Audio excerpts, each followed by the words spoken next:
We went looking for land to buy, but something already lived there.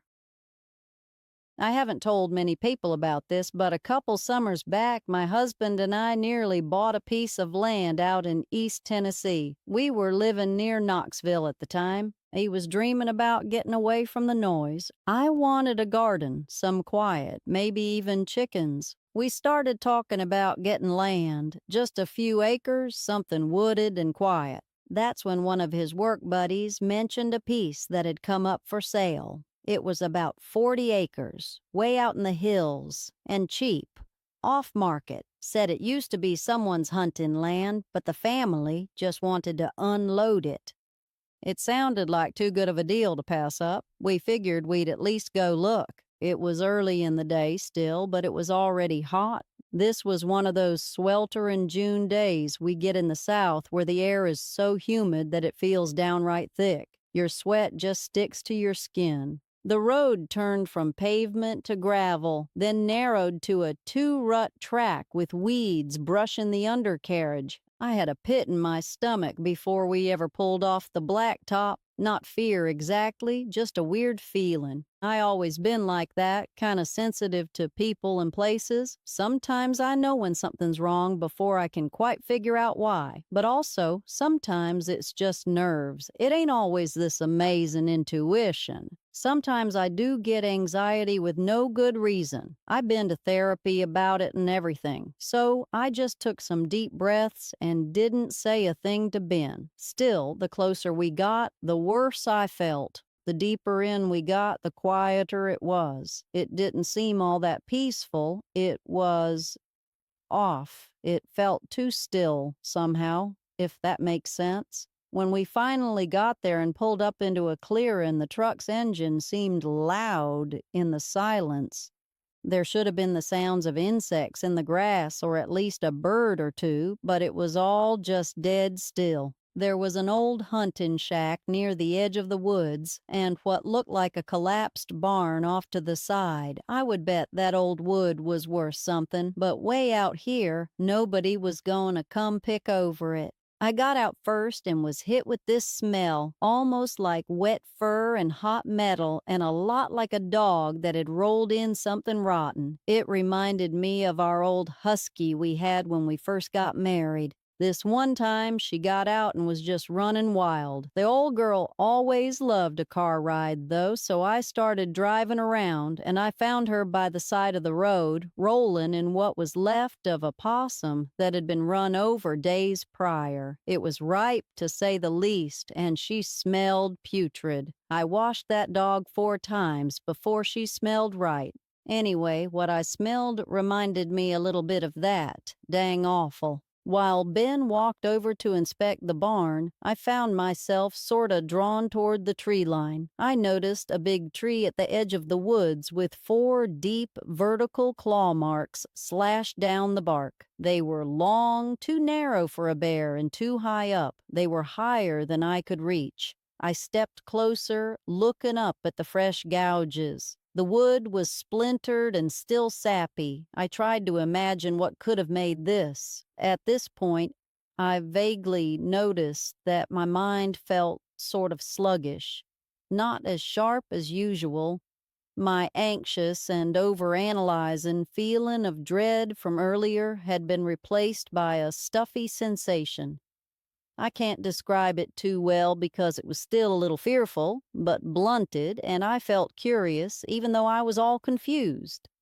I saw a stream bed a little further into the woods and for some reason decided to check it out. It's not like I couldn't still see the truck parked out there in the unkempt, weedy clearing. Here, the shade was thick and cool. The forest trees along the stream bank sent thirsty roots curling around moss-covered rocks. I saw some vibrant red wildflowers blooming just past the stream. I think those flowers are called fire pink, or something like that. The whole scene was rather nice. I had already almost forgotten about the bizarre scratches in the tree and my state of brain fog, but my eyes kept scanning the scene, and after a moment or two fell on something a little less pleasant. I noticed prints in the soft earth, huge ones, sort of canine but wrong. It was like they were too long and too widely spaced. I felt a jolt of surprise that almost brought me out of my inexplicable stupor.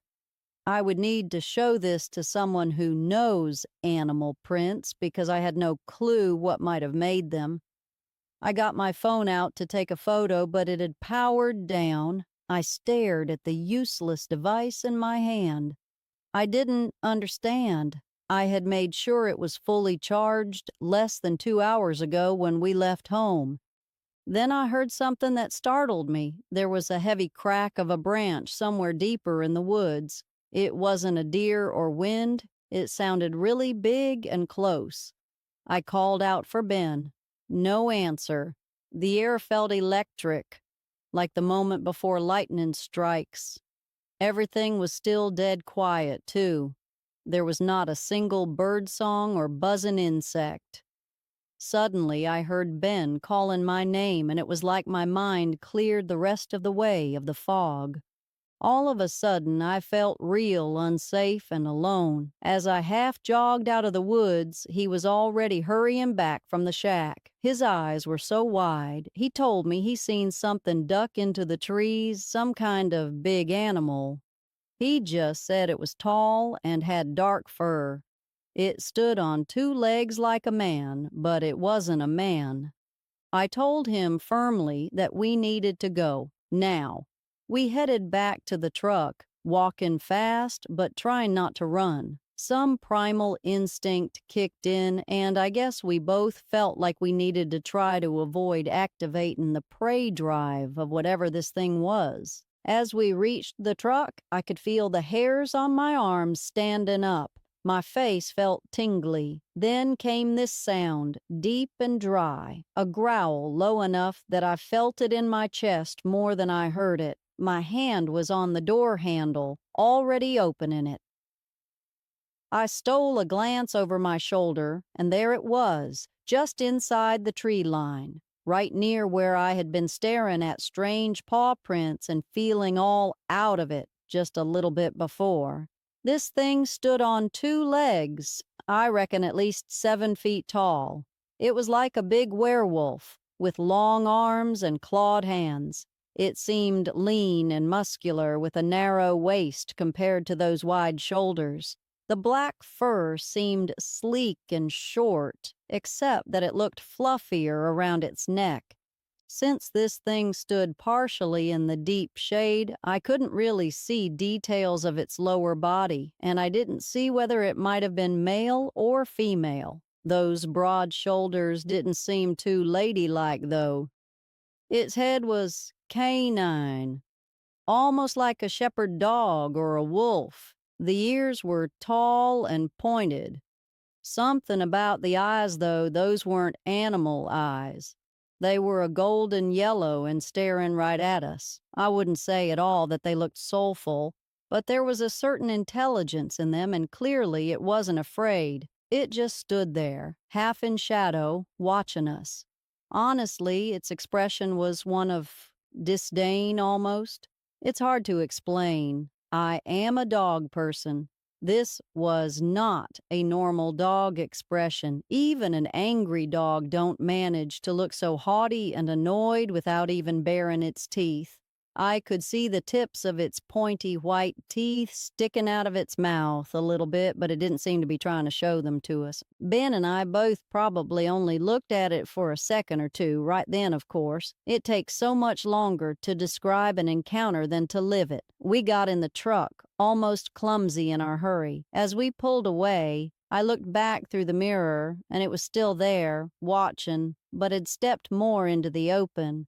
I turned around to see it better as we bounced onto the rutted dirt road and noticed that it did have a tail that reminded me of a fox or wolf tail, just as black as the rest of it.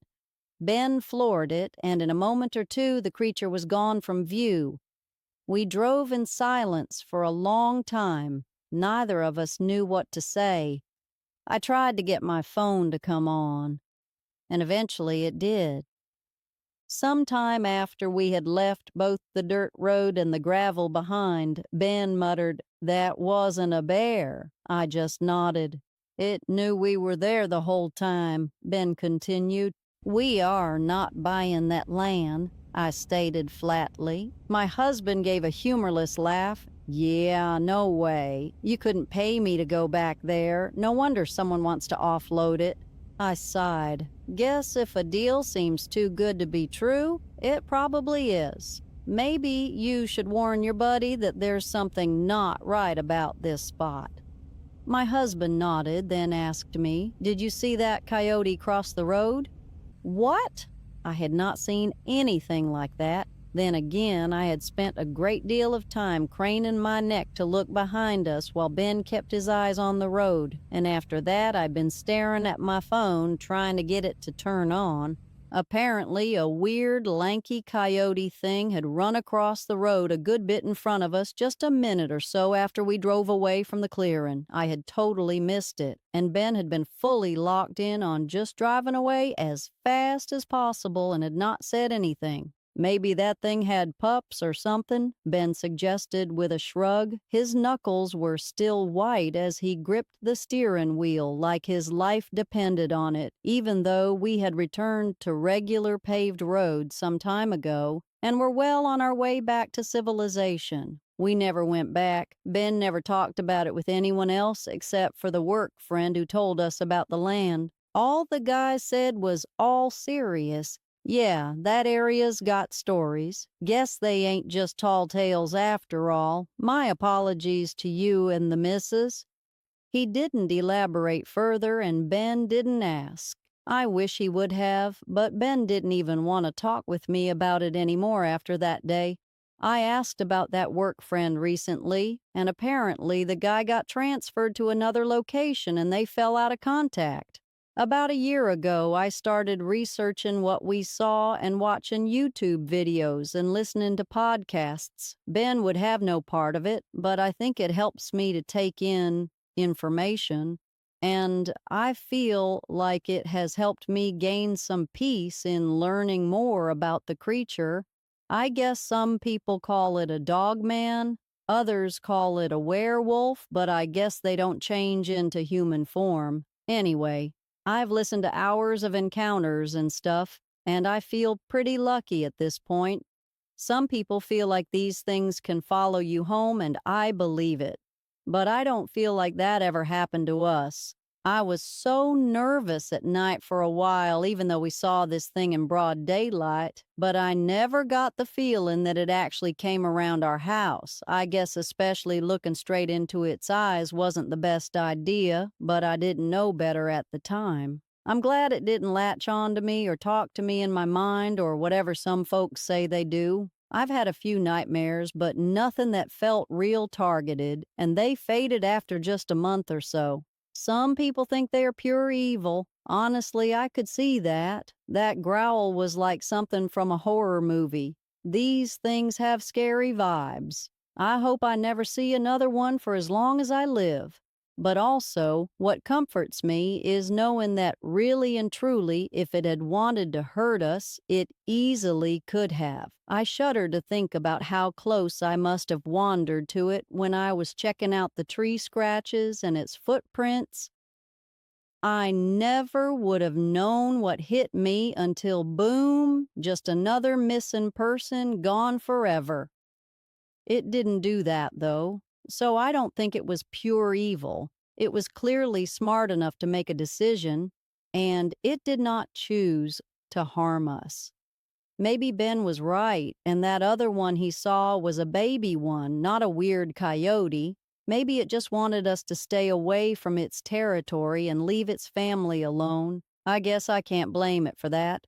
I bet the claw marks on the tree were some kind of warning, but obviously we were too oblivious to think about that until later. The growl was a warning we couldn't miss. I guess the experience changed things for us both. My husband don't hike alone anymore and never goes anywhere near the deep woods or remote wilderness, although he still gets outdoors some. He's taken a packing heat whenever he goes, though. I've shelved the idea of chickens for now. We did move, but not out to the boondocks. Maybe living in a neighborhood ain't so bad. I guess I would rather live somewhere with neighbors in easy shouting distance and street lights that come on every night. We did get a dog not long after this happened, a golden retriever, the sweetest thing you ever saw. I used to feel pretty nervous about taking him outside to potty at night, but having a dog around makes me feel safer nowadays. We live pretty close to the Great Smoky Mountains National Park. If there's anything I want people to know, it's that these cryptid creatures can live outside the parks just as well as in them, and folks should always be careful in the woods. I know plenty of people hike in the backcountry all by themselves and come out just fine, but based on what I have seen, I would never do that. If an area has stories, maybe try to take them seriously and be extra cautious. I don't know how to wrap this up other than to say that the world has a lot of strange things in it that most people don't have a clue about. I didn't even believe in Bigfoot before this happened, but now I don't think I can rule anything out. The world is bigger than I thought. I hope everyone stays safe out there. Sometimes a forest's got secrets, and you never know when you might be stumbling right onto the turf of something real big that ain't even supposed to exist.